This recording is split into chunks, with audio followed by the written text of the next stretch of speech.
Sesuai dengan apa yang telah saya janjikan di video sebelumnya, yang membahas tentang jenis bulu perindu rumput dan bulu perindu sarang elang, kali ini kita akan membahas tentang jenis bulu perindu bambu.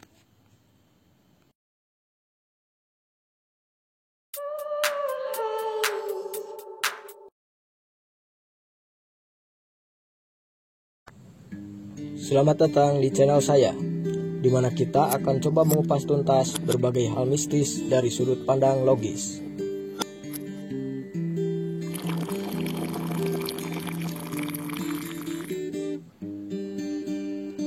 Bulu perindu. Nama tersebut sudah familiar di kalangan para peminat jimat. Nama tersebut sangat identik dengan benda kecil hitam seperti rambut yang ternyata adalah bagian dari tanaman sejenis rumput yang sudah saya bahas di video sebelumnya. Namun ternyata bulu perindu bukanlah hanya benda hitam kecil itu saja. Ada jenis bulu perindu yang jarang diketahui karena kalah pamor. Namun belakangan mulai dikenal luas juga, yaitu bulu perindu bambu. Ada beberapa jenis bulu perindu bambu yang banyak beredar. Bulu perindu bambu batang utama, bulu perindu bambu ranting, dan terakhir bulu perindu jamur. Bulu perindu bambu batang utama adalah bulu perindu yang terdapat di dalam ruas bambu. Sejatinya bulu perindu bambu ialah galih penghubung antar sekat dalam ruas bambu, sepintas seperti akar yang terbentuk dari sekat bambu yang terlihat meleleh. Bentuknya pun beragam, dari mulai yang lurus, kusut, kecil, pipih, besar, hitam, dan putih.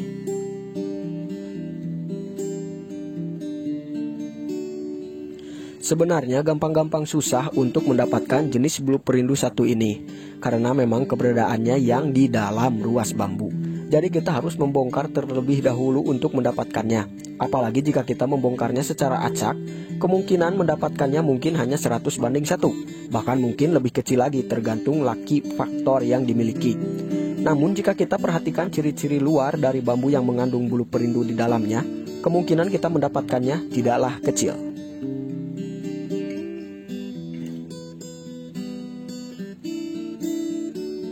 Lalu seperti apa ciri-ciri luar bambu yang terdapat bulu perindu di dalamnya? Poin pertama yang harus Anda perhatikan adalah jenis bambunya. Bukan berarti bulu perindu hanya ada di satu jenis bambu saja. Hanya saja setiap jenis bambu memiliki ciri tersendiri dari ruas yang mengandung bulu perindu.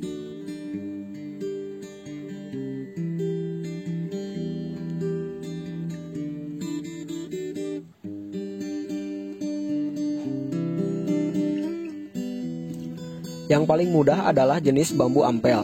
Bambu ini tergolong jenis yang umum tersebar di berbagai wilayah karena memang sangat mudah bagi bambu ini untuk berkembang biak. Teksturnya yang kuat dan warna yang indah menjadi ciri khas tersendiri dari jenis bambu satu ini. Kesulitannya hanyalah bambu ini mudah sekali bengkok berkelok-kelok sehingga agak sulit dalam pembongkarannya. Ruas bambu ampel yang umumnya mengandung bulu perindu adalah bagian ruas yang bentuknya terlihat seperti lutut. Di kalangan pemerhati bambu unik, jenis ruas tersebut dinamai bambu sabdo. Jika Anda melihat ada ruas bambu sabdo pada bambu ampel, cobalah Anda bongkar. Karena umumnya bulu perindu ada di dalam ruas tersebut, di ruas bawahnya, di ruas atasnya, atau bahkan di ketiga ruasnya. Sebagai info tambahan, ruas sabdo biasanya terdapat pada pangkal bambu, kurang lebih 1 meter dari pangkal bambu.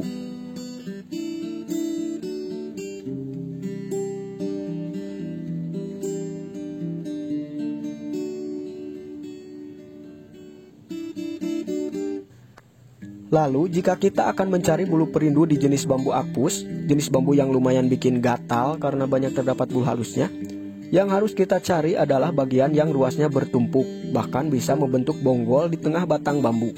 Jenis ini dinamakan jenis bambu junjung derajat. Biasanya ruas bawah dari bambu tersebut mengandung bulu perindu di dalamnya. Terkadang ada juga bulu perindu yang terdapat di ruas antara jenis tumpang sari, yaitu jenis bambu yang dua alisnya berhimpitan. Ada juga bulu perindu yang terdapat pada bambu jenis gombong. Jenis bambu ini tergolong berukuran besar dan menjulang tinggi dengan corak warna bergaris. Jika kita akan mencari bulu perindu pada bambu jenis ini, sama saja dengan jenis bambu ampel. Kita hanya perlu mencari ruas sabdo pada bagian pangkalnya.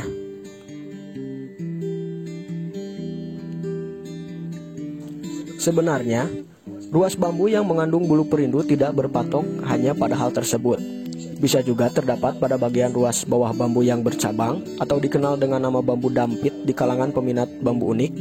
Dan di jenis bambu unik lainnya, bahkan bisa juga terdapat di ruas bambu yang normal. Hanya saja, tentu akan lebih sulit dan murni mengandalkan feeling saja. Sedangkan jika kita berpatokan pada yang sudah saya jelaskan, tentu kemungkinannya lebih besar meskipun tentunya tidak 100%. Jenis bulu perindu bambu selanjutnya adalah jenis bulu perindu bambu ranting. Sesuai namanya, jenis bulu perindu yang satu ini terdapat pada bagian ranting bambu.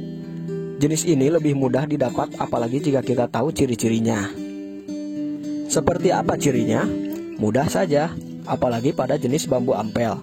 Kita hanya perlu mengambil rantingnya yang berukuran agak besar, yang terdapat di jarak 1-2 meter dari pangkal bambu. Selanjutnya, kita hanya perlu membongkar ruas per ruas rantingnya sampai kita mendapatkannya. Umumnya terdapat pada ruas ketiga atau keempat dari pangkal rantingnya, yaitu ruas setelah ruas buntet atau tidak berlubang pada pangkal ranting bambu ampel. Selanjutnya, bulu perindu jenis ini mudah didapatkan di jenis bambu apus, yaitu pada bagian tunas dari cabang bonggol atau rimpang. Biasanya berukuran kecil sebesar gagang sapu atau kurang lebih berdiameter 2-3 cm. Umumnya ruas yang mengandung bulu perindu ada pada bagian pangkal, bisa 3-6 ruas tergantung ukuran bambunya. Kemudian jenis bulu perindu ranting yang terakhir adalah bulu perindu sulur. Jika Anda tidak tahu apa itu sulur, sulur adalah bagian dari bambu yang banyak disalahartikan sebagai bunga bambu. Bentuknya persis seperti ranting namun berkelok-kelok dan lebih rapuh dari ranting. Sulur tumbuh bergerombol dan menggantung pada bagian tengah batang bambu ataupun pada bagian ujung bambu, kurang lebih 3-6 meter dari pangkal bambu. Namun ada juga sulur tanah yang tumbuh di bawah pada permukaan tanah persis seperti bambu namun lebih rapuh dan lebih gatal. Perbedaan sulur dengan bambu atau ranting adalah sulur lebih rapuh, lebih gatal, ruas yang lebih pendek dan bergerombol. Sangat mudah dijumpai pada jenis bambu apus dan bambu ampel. Sama halnya dengan mencari bulu perindu pada ranting bambu ampel, mencari bulu perindu pada sulur pun kita hanya perlu membongkar ruas sulur dari pangkalnya, yaitu ruas ketiga sampai keempat dari pangkal atau ruas setelah buntetnya.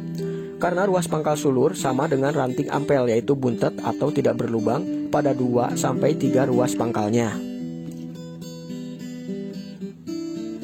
Jenis bulu perindu bambu terakhir yaitu bulu perindu jamur. Dinamai jamur karena memang bulu perindu jenis ini sebenarnya adalah jamur kawat. Namun karena memang bentuknya yang hitam kecil seperti rambut, jamur ini sering disalahartikan sebagai bulu perindu rumput yang melegenda. Padahal keduanya adalah jenis yang berbeda. Jamur kawat memiliki bentuk persis seperti rambut namun lebih keras. Umumnya tumbuh menempel pada bagian kelopak ruas yang kering, juga pada tunas bambu yang mati atau busuk.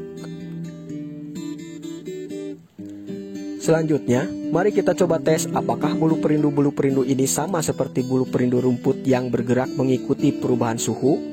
Saksikan pembuktiannya. Kita mulai dari jenis bulu perindu ranting. Apakah dia akan bergerak di air seperti bulu perindu rumput?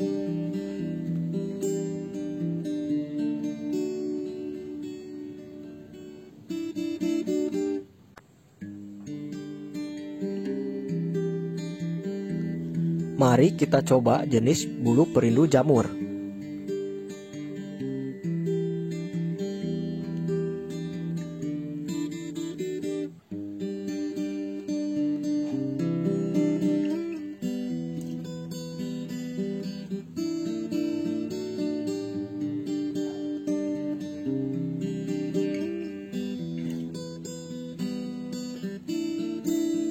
Kita coba jenis bulu perindu terakhir, yaitu bulu perindu bambu batang utama.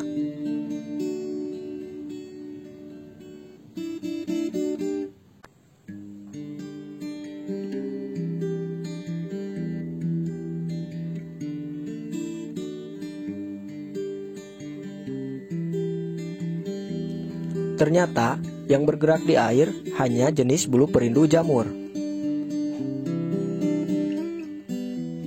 Selanjutnya, kita coba dengan suhu panas. Akankah bergerak seperti bulu perindu rumput?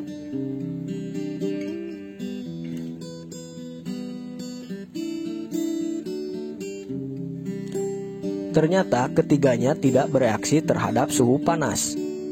Sederhana. Demikianlah pembahasan bulu perindu dari sudut pandang logis. Di video selanjutnya, kita akan coba mengusut tuntas tentang keris berdiri, bergerak, dan terbang. Bagaimana hal tersebut bisa terjadi? Nantikan. Mohon dukung channel ini supaya bisa berkembang lebih baik lagi dengan cara like, share, dan subscribe. Hatur nuhun.